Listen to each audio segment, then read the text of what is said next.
یہ چند بنیادی علامات ہیں جس کی بنیاد پہ ماں باپ کو پیڈیاٹریشن سے پاسبلٹی آف جینیٹک اور میٹابولک ڈس آرڈرس کا ڈسکس کرنا چاہیے، اور پھر وہاں سے سلسلہ شروع ہوتا ہے تشخیص کے عمل کا. اور یہ ہائی رسک اسکریننگ کنسیڈر کی جائے گی. ہائی رسک اسکریننگ مطلب ہم علامات کی بنیاد پہ خاص بیماریوں کو دیکھنے کی کوشش کرتے ہیں، اور وقت پہ تشخیص کافی ساری بیماریوں میں ایک بہت میٹر آف بہت ہی امپورٹنٹ کرٹیکل رول پلے کرتا ہے. وہ وقت کرٹیکل وقت جو کہ گولڈن ٹائم یا گولڈن آور آپ کنسیڈر کر لیں، اگر وہ لوز ہو جائے تو پھر تشخیص کے بعد بھی بہت زیادہ بہتری آنے کے چانسز نہیں ہوتے.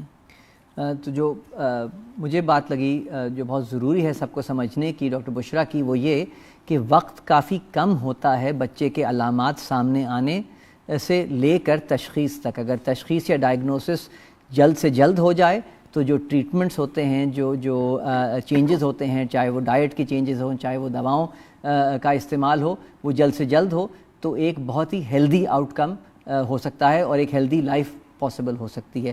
تو تشخیص بہت ضروری ہے. ہم نے سنا ہے کہ حال میں ہی خان میں بھی اس طرح کا ایک newborn screening program launch ہوا ہے، اور امید ہے کہ اس کے ذریعے یہ تشخیص جلد سے جلد ہو، اور یہ نہ صرف ایک ہسپتال میں ہو بلکہ پاکستان کے تمام شہروں میں، تمام ہسپتالوں میں موجود ہو. اب چلتے ہیں ڈاکٹر خدیجہ کی طرف.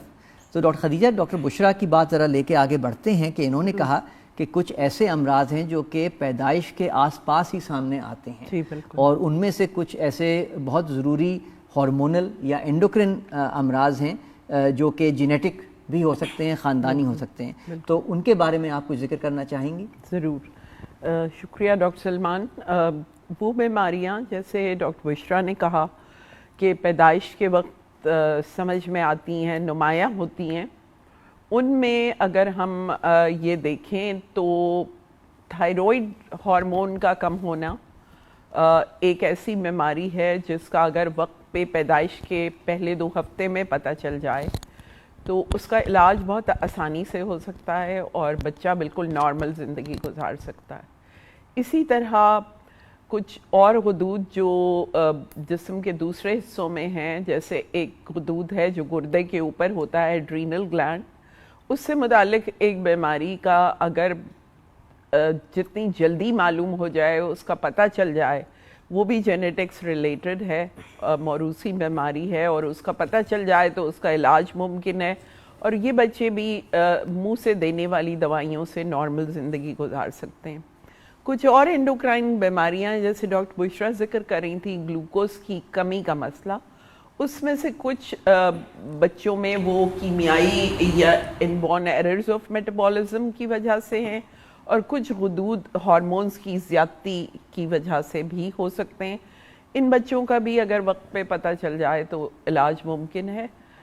اور ایک چیز اور جو بہت والدین کو پریشان کرتی ہے، اکثر جینڈر اسائنمنٹ کے سلسلے میں جو مسائل کبھی کبھار درپیش ہوتے ہیں، جب والدین یا ان کے پیڈیاٹریشن کو کلیئرٹی نہیں ہوتی، اس میں بھی جینیٹکس کا بہت اہم رول ہے، اور یہاں پر بھی اس نوعیت کی تشخیص، اس کے ٹیسٹ فائدہ دے سکتے ہیں. عمر کے پہلے سال میں ہونے والی ذیابیطس کا تعلق بھی جینیٹکس کے ساتھ ہے، اور ان بچوں میں اگر معلوم ہو جائے کہ کس وجہ سے یہ ذیابیطس ہو رہی ہے تو اس کے علاج میں بہت فرق پڑتا ہے. Thank you. بہت شکریہ ڈاکٹر خدیجہ. تو ڈاکٹر خدیجہ جس طرح ایک پیڈیاٹرک انڈوکرینالوجسٹ ہیں، اور وہ جینیٹکس کی ٹیم جو کہ میں، ڈاکٹر بشریٰ اور مس فضا ہیں، ان کے ساتھ بہت مل کے کام کرتی ہیں. تو بات یہ پتہ چلی کہ جینیٹکس کی جو ٹیم ہوتی ہے وہ کبھی بھی اکیلے کام نہیں کر سکتی.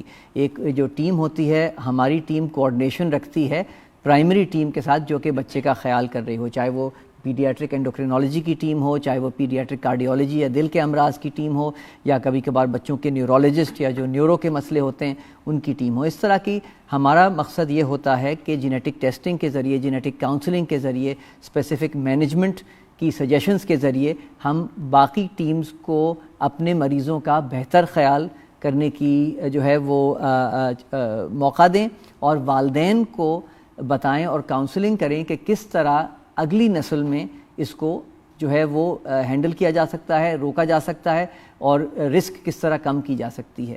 تو اس سوال کے لیے ہم مس فضا کے پاس آئیں گے کیونکہ یہ ہماری جینیٹک کاؤنسلر ہیں. تو مس فضا, جب آپ کے پاس کوئی فیملی آتی ہے کسی جینیٹک مرض کے سوال کے ساتھ, تو جینیٹک کاؤنسلنگ کے ذریعے آپ ان کی کیسے مدد کر سکتی ہیں؟ بہت شکریہ ڈاکٹر سلمان اس سوال کا. اور جیسے ڈاکٹر ختیجہ اور ڈاکٹر بشرا نے ابھی کہا کہ ہم, اور آپ نے کہا کہ ہمیں ایز اے ٹیم کام کرنا ہوتا ہے ان پیشنٹس کے لیے. یہ انوکھے امراض ہیں جن کو ہم جینیٹک ڈس آرڈرس کہتے ہیں, اور یہ ہزاروں کی تعداد میں موجود ہیں. تو فیملیز کے لیے سب سے پہلی مشکل خبر یہ ہوتی ہے اس چیز کا کو ایکسیپٹ کرنا کہ ان کے بچے میں یہ ایک ریئر ڈس آرڈر ڈائگنوز ہو چکا ہے. تو genetic counsellors non medical specialist ہوتے ہیں جن کی ٹریننگ جینیٹکس اور کاؤنسلنگ میں ہوتی ہے, اور ان کا پرائمری رول یہ ہوتا ہے کہ وہ جینیٹک ڈائگنوسس بنانے میں فیملیز کی اور primary health care providers, primary doctors کی مدد کر سکیں, اور پوری فیملی کو اس طرح سے سپورٹ پرووائڈ کر سکیں کہ وہ اپنے بچے میں ہونے والے مرض کو بہتر طور پہ سمجھ سکیں اور اپنے پرائمری ہیلتھ کیئر پرووائڈرز کے ساتھ مل کے کام کر سکیں کہ ان کے بچے کی طبیعت میں بہتری لائی جا سکے. جیسے ہم نے بات کی کہ جینیٹک ڈس آرڈرز کی ایک وائڈ اسپیکٹرم ہوتا ہے. وہ کچھ ایسے ہیں جو پیدائش سے پہلے حمل کے دوران اپنا اثر دکھانا شروع کرتے ہیں, کچھ ایسے ہوتے ہیں جو زندگی کے پہلے کچھ ہفتوں میں, کچھ سالوں میں, تو کچھ ایسے امراض بھی ہوتے ہیں جو ایڈلٹہڈ میں اپنا اثر دکھانا شروع کرتے ہیں. اور اس حوالے سے ہم بہت سے مختلف ہیریڈیٹری کینسرز ایڈلٹہڈ میں دیکھتے ہیں جو کہ جینیٹک ہوتے ہیں, اور وہ پیدائش کے طور پہ جینیٹک لیول پہ وہ چینج ضرور موجود ہوتا ہے ان افراد میں, لیکن وہ اپنا اثر ایک عمر کے بعد جا کے دکھاتا ہے. تو یہ جاننا ہمارے لیے بہت ضروری ہے کہ جینیٹک ڈس آرڈر کا مطلب یہ نہیں کہ پیدائش کے ٹائم پہ ہی وہ اپنا اظہار کرے, وہ عمر کے ایک حصے کے بعد جا کے بھی اپنا اثر دکھا سکتا ہے. ٹھیک, شکریہ بہت بہت فضا. تو اب جو ہیں ہمارے پاس آڈینس کے سوال آنا شروع ہو گئے ہیں, بہت اچھے سوال ہیں. ان سوالوں پہ جانے سے پہلے میں ڈاکٹر بشرا کو ایک چانس دینا چاہوں گا کیونکہ یہ بڑا ضروری ہے. آج فیبرری 28 ہے, ورلڈ ریئر ڈیزیزز ڈے ہے. تو لوگوں کا ایک بڑا امپورٹنٹ سوال یہ ہوتا ہے کہ ریئر ڈیزیز کا مطلب کیا, ریئر ڈیزیز کیا ہوتا ہے. تو ڈاکٹر بشرا آپ بتانا چاہیں گی؟ جی, آئی تھنک یہ ایک امپورٹنٹ کویشچن ہے. اور ریئر ڈیزیزز کا مطلب انگریزی میں ریئر اور اردو میں نایاب بیماریاں, اور یہ ایک اس کا ایک آپ سمجھ لیں کہ یہ دو طرح سے آپ ان کو ڈیفائن کر سکتے ہیں. عام لفظوں میں تو یہ کہ یہ وہ بیماریاں جو اتنی نایاب ہیں کہ ان کے مریض ایک وقت میں ان کا نمبر دنیا میں بہت زیادہ موجود نہیں ہوتا, اور دوسرا چونکہ یہ بہت زیادہ مریض کسی ایک بیماری کے موجود نہیں ہوتے, تو اس وجہ سے ایون ہیلتھ کیئر سسٹم کی, گورنمنٹس کی, اور جو کمپنیز اس طرح کے مریضوں کی دوائیاں یا تشخیص کے سلسلے میں کام کر رہی ہوتی ہیں, ان کی بہت زیادہ اونرشپ اس ایریا میں نہیں ہوتی. مختلف ڈیفینیشنز دنیا میں ہیں, کوئی ایک نمبر نہیں دیکھا جاتا, لیکن گلوبل جین ایک ادارہ ہے جو کہ ایک ایڈوکیسی کا کام کرتی ہے اس طرح کی بیماریوں کے لیے. ان کے مطابق اس وقت ریئر ڈیزیز کے زمرے میں 10,000 سے زیادہ بیماریوں کا شمار ہے, اور اس میں سے 80% بیماریاں جینیٹک اوریجن کی ہیں. اور جیسے فضا نے کہا کہ جینیٹک کا مطلب یہ نہیں ہوتا کہ وہ لازمی طور پہ انہیریٹڈ ہو. عام مثال میں دینا چاہوں گی, میرے خیال میں ہماری عوام, ہماری پبلک ڈاؤن سنڈروم سے فیملیئر ہے, جو کہ ایک کروموزومز کی پیچیدگی کے باعث ان انڈیویجولس میں یہ دیکھا جاتا ہے, جو کہ جینیٹک تو ہے مگر انہیریٹڈ نہیں ہے. سو اس ڈیفینیشن کو سمجھنا اور اس کی وضاحت تو میرے خیال میں ضروری تھی, اور شکریہ کہ ہم یہ واضح کرنے کا تھوڑا سا موقع ملا. شکریہ بہت بہت ڈاکٹر بشرا. اب ہم آپ کے سوالات پہ چلتے ہیں, اور پلیز سوالات آپ ضرور اور بھی بھیجتے رہیے گا, بہت اچھے سوال آئے ہیں. پہلا سوال ڈاکٹر خدیجہ آپ کے لیے ہے. ہمیں پہلا سوال آیا ہے کہ ایک فیملی ہے جن کے ہاں ایک بیٹا اور ایک بیٹی ہیں, دونوں کو CAH ہے, جس کو ہم کہتے ہیں کنجینیٹل ایڈرینل ہائپرپلیزیا. ان کا کہنا ہے کہ کیا یہ ایسا مرض ہے کہ ایک وقت ایسا آتا ہے کہ دوائیں بند کی جا سکتی ہیں اور مرض کے علامات ختم ہو جاتے ہیں، یا کیا یہ ایسا مرض ہے کہ زندگی بھر اس کی دوائیں چلتی ہیں؟ تھینک یو، سوال کرنے کا شکریہ۔ کانجنائٹل ایڈرینل ہائپرپلیزیا کا جو مرض ہے اس میں جسم کے اندر کچھ کیمیکلز جن کو ہم ہارمونز کہتے ہیں وہ بنانے کی صلاحیت نہیں ہوتی۔ ابھی تک جو اس کا علاج موجود ہے وہ یہ ہے کہ ان جو ہارمونز جسم میں نہیں بن رہے آپ ان کو دوا کے طور پر منہ کے ذریعے دے سکیں، جو گولیوں کی فارم میں اویلیبل ہیں۔ عمر کے ساتھ ان گولیوں کی نوعیت تھوڑی سی تبدیل ہوتی ہے، جب تک بچہ بڑھنے کی عمر میں ہے الگ طرح دوا دی جاتی ہے، ایک بار بلوغت پہنچ جائیں تو دوا کا طریق بدل جاتا ہے، لیکن دوا بند کرنا ابھی تک ہمارے لیے ممکن نہیں ہے۔ انشاءاللہ کبھی وہ وقت آئے گا انسان وہاں پہنچے گا، لیکن فی الوقت یہ دوا تمام عمر استعمال کرنی ہوتی ہے، لڑکے یا لڑکی دونوں کے لیے۔ آپ کی وضاحت کا بہت بہت شکریہ ڈاکٹر خدیجہ۔ یہ سوال بہت زیادہ ہمیں آتا ہے کہ کیا ایک وقت کے بعد دوا بند ہو سکتی ہے؟ ہمارا تجربہ اور دنیا کا بھی تجربہ یہی ہے کہ CAH یا کنجنٹل ایڈرینل ہائپرپلیزیا کی جو دوائیں ہوتی ہیں وہ زندگی بھر ہوتی ہیں، اور اگر ایک دن کی بھی اس میں اونچ نیچ ہو جائے تو بچے کی طبیعت بہت خراب ہو سکتی ہے اور ایمرجنسی کی سچویشن آ سکتی ہے۔ تو ہمارا ہمیشہ والدین کو یہی جو ہے وہ مشورہ ہوتا ہے کہ دواؤں میں بالکل کوئی اونچ نیچ نہ آئے۔ دوسرا سوال ڈاکٹر بشرا آپ کی طرف میں بھیجتا ہوں، یہ ایک اور ریئر ڈیزیز جس کو کہتے ہیں ہائپوکیلیمک پیریوڈک پیرالسس، اس کے بارے میں ہے۔ سوال یہ ہے کہ کیا یہ مرض کیوریبل ہے، اور اگر اس کا مینجمنٹ کیا جائے تو اس کی آؤٹ کم کیا ہوتی ہے شروع میں لائف میں اور آگے جا کے بھی؟ کیوریبل کی میرے خیال میں مختلف لوگوں کی میرے تجربے میں مختلف انڈرسٹینڈنگ ہوتی ہے۔ اس طرح کی جو جینیٹک ڈیزیزز ہوتی ہیں ان کی مثال ہم نمونیا یا ٹائیفائڈ سے نہیں لے سکتے، جو کہ ہمارے حساب سے کیوریبل کنسیڈر کی جا سکتی ہیں کہ 10 دن، ہفتہ، مہینہ، 2 مہینہ دوائی لی اور وہ ختم ہو گئی۔ یہ جو جینیٹک بیماریاں ہوتی ہیں یہ اب مجھے نہیں پتا کہ ان کی ڈیفینیشن جنہوں نے یہ سوال کیا ہے کیوریبل کا کیا مطلب لیتے ہیں، لیکن میں اپنے تجربے کی بنیاد پہ یہ کہہ سکتی ہوں کہ زیادہ تر ایکسپیکٹیشن یہی ہوتی ہے کہ زندگی کی کسی سٹیج پہ یہ ختم ہو جائے گا، کوئی ضرورت نہیں ہوگی۔ تو یہ وہ والی چیزیں نہیں ہیں، یہ جینیٹک ہیں، مطلب یہ آپ ہیں تو ہیں۔ تو ایک جو چیز ہم اس کو وضاحت کرنے کے لیے کہتے ہیں کہ یہ چیزیں مینج ہو سکتی ہیں بہت اچھی طریقے سے، لیکن کیور اس وقت بہت ہی کم جینیٹک ڈس آرڈرز کے لیے ہے۔ لیکن جس طرح ڈاکٹر خدیجہ نے بات کی، کیا پتہ آگے تحقیقات اور ایڈوانسز اس طرح ہوں کہ جو چیز آج کیوریبل نہیں ہے شاید آگے جا کے فیوچر میں کیوریبل ہو۔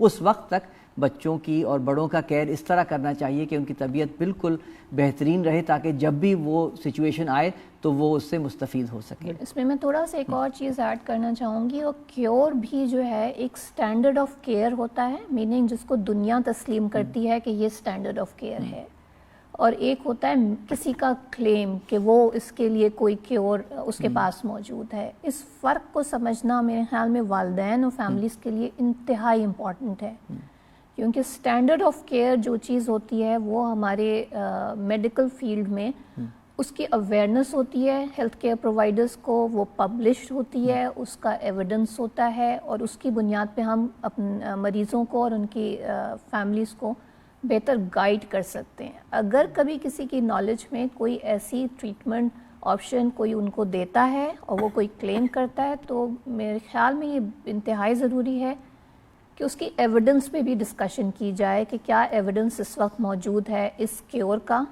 اور اس سے کتنی بہتری ممکن ہے۔ شکریہ بہت بہت ڈاکٹر بشرا۔ اگلا سوال میں لیتا ہوں۔ ایک سوال آیا ہے کہ مجھے ایک مرض ڈائگنوز ہوا ہے ایک آئی ہاسپٹل میں جس کا نام ہے میکولر ڈسٹروفی۔ یہ ایک آنکھوں کے پردے کا مرض ہوتا ہے جس میں بینائی جو ہے وقت کے ساتھ کم ہوتی رہتی ہے، کبھی کبھار رات میں جو ہے صرف بینائی کی کمی ہوتی ہے، کبھی کبھار دن میں بھی کمی ہوتی ہے، اور یہ وقت کے ساتھ بڑھتی ہے۔ تو سوال ان کا یہ ہے کہ کیا آغا خان میں اس کی جینیٹک ٹیسٹ موجود ہیں اور کیا پروسیجر ہے جینیٹک ٹیسٹ کرانے کا.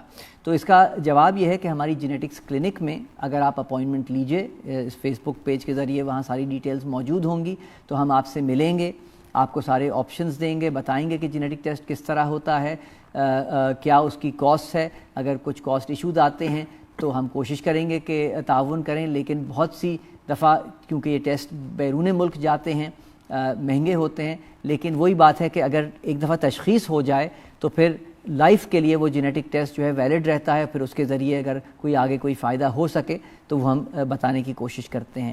تو اس کے لیے ہمیں ہر فیملی کو الگ الگ ملنا پڑتا ہے، کنسلٹیشن کرنی پڑتی ہے، اور پھر ہم آپ کو گائیڈنس دے سکتے ہیں. اگلا سوال فضا آپ کے لیے ہے، اور وہ سوال ہے جینیٹک کاؤنسلنگ کے حوالے سے. سوال یہ ہے کہ کیا اگر کوئی ہائی رسک پریگننسی ہو، یعنی کہ حمل چل رہا ہو اور اس میں الٹرا ساؤنڈ کے ذریعے یا پریویس ہسٹری فیملی میں کوئی ہو، اس کے ذریعے یہ پتہ چلے کہ جی جینیٹک ڈس آرڈر کی اس پریگننسی میں بھی رسک ہائی ہے، تو کیا جینیٹک کاؤنسلر کی طرف آنا چاہیے، اور کیا یہ ڈاکٹر کی طرف سے ریفرل آئے گا یا فیملی خود بھی آ کے جینیٹک کاؤنسلر سے مل سکتی ہیں؟ شکریہ ڈاکٹر سلمان اس سوال کا. تو یہ ایک بہت امپورٹنٹ سوال ہے، اور اکثر اور بیشتر ہم دیکھتے ہیں کہ جو گائنیکالوجسٹ دیکھ رہے ہوتے ہیں ان پریگننسیز کو، وہ ہماری طرف ریفرل ڈائریکٹ کرتے ہیں. مگر اگر یہ ریفرل آپ کے گائنیکالوجسٹ سے نہیں آ رہا، آپ ان سے اس بارے میں پوچھ سکتے ہیں، یا ڈائریکٹلی بھی جینیٹک کاؤنسلر یا میڈیکل جینیٹسسٹ کے پاس آ سکتے ہیں، تاکہ ہم ایز اے ٹیم آپ کی مدد کر سکیں. اگر فیملی ہسٹری کسی مرض کی رہ چکی ہے تو سب سے پہلے ہمارے لیے وہ انویسٹیگیشن کرنا بہت ضروری ہوتا ہے کہ اگر آیا اس پریگننسی سے پہلے ایک حیات اولاد موجود ہے اس کپل کی جن میں ایک مرض کی تشخیص ہو چکی ہے. اگر شبہ ہے تو ہمیں تشخیص کی طرف جانا ہوتا ہے، اور اگر شبہ تشخیص سے کنفرم ہو چکا ہے تو پھر اس کے بعد پریگننسی کے دوران ایک سرٹن ونڈو ہے جس میں ہم کنسلٹیشن کے بعد فیملیز کو بہتر گائیڈ کر سکتے ہیں. شکریہ بہت بہت فضا. اگلے سوالوں پہ چلتے ہیں. سوال بہت اچھے آ رہے ہیں، تو پلیز ضرور سوال بھیجتے رہیے. ڈاکٹر بشریٰ، کافی میٹابولک امراض کے لحاظ سے سوالات ہیں. میں کوشش کرتا ہوں کہ ملا کے آپ سے پوچھوں تاکہ آپ کے لیے جواب دینا آسان ہو. تو کچھ امراض کے بارے میں خاص انہوں نے کچھ وضاحت چاہیے، جس طرح میتھل میلونک ایسیڈیمیا یا MMA، پھر پروپیونک ایسیڈیمیا کے بارے میں سوال آیا ہے، اور ایک اور ڈائگنوسس بیٹا کیٹوتھائیلیز ڈیفیشنسی. ہو سکتا ہے کہ کچھ جنرلائزڈ چیزیں ہوں جو کہ ان امراض میں مینجمنٹ کے لحاظ سے ہوتی ہیں، کچھ بڑی اسپیشلائزڈ ہوں. اس فورم کے دوران ہم اسپیسیفک مینجمنٹ تو ظاہر ہے نہیں بتا سکیں گے جب تک مریض کی فیملی ہمارے سامنے نہیں ہو، لیکن اب کچھ جنرل ان امراض کے بارے میں بات کرنے کی کوشش کریں تو پلیز ضرور بتائیے. میرے خیال میں یہ تینوں بیماریوں کے جو نام آپ نے لیے ہیں یہ اچھی مثال ہے واضح کرنے کے لیے کہ پروپائونک ایسیڈیمیا ایک بیماری کا نام ہے، جس میں جیسے تفصیل تو اس وقت ممکن نہیں ہے کیونکہ بچے کی عمر، بچے کا وزن، اس کی بیماری کی شدت کو دیکھ کے ہی اس کی ایگزیکٹ ڈائگنوس آف ٹریٹمنٹ کیا ٹیلر کی جا سکتی ہے. لیکن یہ وہ بیماری ہے جس میں غذا اور دوا کے ذریعے علاج کیا جاتا ہے. دوسری آپ نے ایک مثال دی بیٹا کیٹوتھائیلیز کی بیماری، یہ بھی ایک کیمیائی بیماری ہے، لیکن اس بیماری میں کسی غذا یا کسی دوا کی ضرورت نہیں ہوتی. تو یہ دو مثالیں ہو گئیں، ایک میں غذا اور دوا دونوں کی ضرورت ہے، اور ایک میں کسی بھی چیز کی ضرورت نہیں، احتیاط کی ضرورت ہے. تیسری مثال آپ نے میتھائل میلونک ایسڈ یوریا کی دی. یہ کسی بیماری کا نام ہی نہیں ہے، یہ صرف پیشاب میں آنے والی ایک کیمیکل کا نام ہے جس کی کئی وجوہات ہوتی ہیں. تو اس وجہ کو جاننے کے لیے تشخیصی عمل پورا کرنا، اور پھر اس کی بیماری کی جڑ تک پہنچنا، اور پھر اس بیماری کی جو ہے ٹریٹمنٹ کرنا ضروری ہے. بغیر اس کے صرف میتھائل میلونک ایسڈ یوریا کس بیماری کی وجہ سے آ رہا ہے علاج نہیں ممکن. بہت شکریہ ڈاکٹر بشریٰ. اور میرے خیال ہے سوالات جو ہیں اسی نوعیت کے آ رہے ہیں کہ کیا ہر مریض کا ٹریٹمنٹ تھوڑا سا فرق ہوتا ہے یا ایک جنرلائز ٹریٹمنٹ آپ کر سکتے ہیں ان امراض کا؟ ہاں بالکل، یہ اس طرح سے مثال ہے. میں اپنے اسٹوڈنٹس کو ہمیشہ ایگزامپلس کے ذریعے جو سمجھانے کی کوشش کر رہی ہوتی ہوں کہ ہم پودا لگاتے ہیں, بیج بوتے ہیں, اس سے ایک چھوٹا سا سیڈلنگ نکلتا ہے, اس کی دیکھ بھال مختلف طریقے سے کی جاتی ہے. پھر وہ سیڈلنگ کو جب تھوڑا سا وہ بڑا ہوتا ہے تو اس کی دیکھ بھال مختلف طریقے سے کی جاتی ہے, اور پھر جب وہ بڑے پودے کی شکل اختیار کرتا ہے تو پھر دیکھ بھال میں فرق آ جاتا ہے. بڑے درخت کی دیکھ بھال مختلف شکل سے کی جاتی ہے, اور نہ صرف پودے کی عمر کے لحاظ سے اس کی دیکھ بھال کی ضرورت پڑتی ہے, بلکہ پودے کی ٹائپ کے لحاظ سے بھی دیکھ بھال کی ضرورت پڑتی ہے. سو اسی طرح سے بیماری کی نوعیت اور بیماری کی کس اسٹیج پر ہے, اور بچے کی بیماری کی شدت کتنی ہے. بیماری, ایک ہی بیماری مختلف شدت کے ساتھ سامنے آ سکتی ہے, جیسے ایک رنگ مختلف شیڈز میں آ سکتا ہے. سو یہ تینوں چیزیں امپورٹنٹ ہوتی ہیں کسی پیشنٹ کی ٹریٹمنٹ کو ٹائٹریٹ کرنے کے لیے.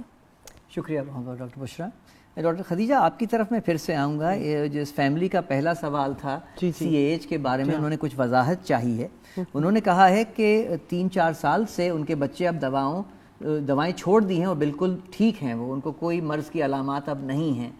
تو کیا یہ ہو سکتا ہے کہ ان کو CAH ہو ہی نہ؟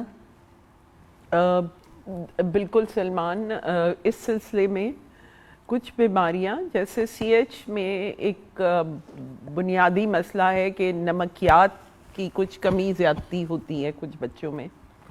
اس کے بعد کچھ ہارمونز کی زیادتی اور کچھ کی کمی کی علامات ہوتی ہیں. یہ والی چیزیں کچھ اور بیماریوں میں بھی ممکن ہے, نمکیات کا اوپر نیچے ہونا. تو بنیادی طور پر یہ تعین کرنا بہت ضروری ہے کہ بچے کے اندر جو علامات ہو رہی ہیں اس کی وجہ واقعی میں CAH ہے یا کوئی اور مرض ہے, جس کا اگر پتہ چل جائے تو پھر ڈیفینیٹلی علاج کو اس کے حساب سے ہم ٹیلر کر سکتے ہیں. جیسے یہ بتا رہے ہیں کہ ان کے بچے آف میڈیسن ہیں, تو اس میں دیکھنا ضروری ہوگا کہ ان کی گروتھ کیسی ہو رہی ہے, ان کے اندر اس کے لیولز کیا ہیں ہارمونز کے. سو پاسبلٹی ہے کہ CH نہ ہو, لیکن ظاہر ہے کہ بغیر بچے کو دیکھے یہ فیصلہ کرنا کسی بھی ڈاکٹر کے لیے تقریباً مناسب نہیں ہے کہ وہ اس بارے میں کوئی اسپیسیفک رائے دے سکے. اور آئی تھنک ڈاکٹر سلمان, ایک اور چیز جو ادھر آٹومیٹکلی ہائی لائٹ ہو رہی ہے وہ یہ کہ اس طرح کی سنگین بیماریوں کے لیے جو کہ ہم کہہ رہے ہیں اور جو ہمارا مطلب لٹریچر, گلوبل لٹریچر بھی ہے, ثابت کرتا ہے کہ یہ لائف لانگ بیماریاں ہیں. سو لائف لانگ بیماریوں کی واضح تشخیص پہلا سٹیپ ہے. بالکل. اس کے بغیر ٹریٹمنٹ کا سوال ہی نہیں ہے. اس کے بغیر کیا ہوگا کا جواب ممکن ہی نہیں ہے, اور اس کے لیے وہ رول آ جاتا ہے پھر اسپیشلسٹ کا, اور اس کے بغیر شاید یہ تشخیص ساری زندگی ہوا میں ہی لٹکی رہتی ہے. آپ نے بالکل ٹھیک کہا ڈاکٹر بشرا. اگر ڈاکٹر خدیجہ اور میں اپنا تجربہ CAH کے بارے میں بتاؤں تو وہ فیملیز یا وہ بچے جہاں ہم نے دیکھا ہے کہ دوا ختم ہو گئی ہے یا روکی ہوئی ہے چند مہینوں یا چند سالوں سے, تو جب ہم نے اور ڈائگنوسس کی یا اور ٹیسٹ کیے تو پتہ چلا کہ واقعی ان فیملیز میں CAH ڈائگنوسس غلط تھی اور کچھ اور مرض تھا جو کہ چل رہا تھا, یا جو ایک شبہ پہ دوا شروع کی تھی وہ پھر شبہ پورا نہیں نکلا. تو ضرور ہم کہیں گے کہ آپ آ کے ہماری جو بچوں کی اینڈوکرین کلینک ہے وہاں آ کے ڈاکٹر خدیجہ کو, جو ہمارے دوسرے اسپیشلسٹ ہیں, ان کو آ کے دکھائیے تاکہ ہم آپ کی یہ چیز کلیئر کر سکیں. اب ہم چلتے ہیں آپ کی طرف. فضا, سوال آیا ہے ڈاؤن سنڈروم کے ٹیسٹنگ کے حوالے سے پریگننسی کے دوران. کیا ڈاؤن سنڈروم کی ٹیسٹنگ پریگننسی کے دوران پاسبل ہے, اور اگر ہے تو لوگ کیوں کروائیں یہ ٹیسٹ؟ بالکل. سو ڈاؤن سنڈروم کی ٹیسٹنگ ضرور حمل کے دوران موجود ہے. ایک بات کی میں وضاحت کرتی چلوں, جیسے ابھی تھوڑی دیر پہلے بھی ہم نے بات کی کہ ڈاؤن سنڈروم ایک جینیٹک ڈس آرڈر ضرور ہے, لیکن یہ انہیریٹڈ ڈس آرڈر نہیں ہے, اور یہ کسی بھی پریگننسی میں یا ہو سکتا ہے بغیر کسی فیملی ہسٹری کے. تو کچھ الٹرا ساؤنڈ میں کچھ فائنڈنگز آتی ہیں جس کی وجہ سے آپ کے گائنیکولوجسٹ یہ شبہ ظاہر کر سکتے ہیں کہ آپ کی اس پریگننسی میں ڈاؤن سنڈروم کا ایک رسک موجود ہے. اب کیونکہ جینیٹک ٹیسٹنگ اور ٹیکنالوجیز بہت ایڈوانس ہو چکی ہیں, تو اب ہم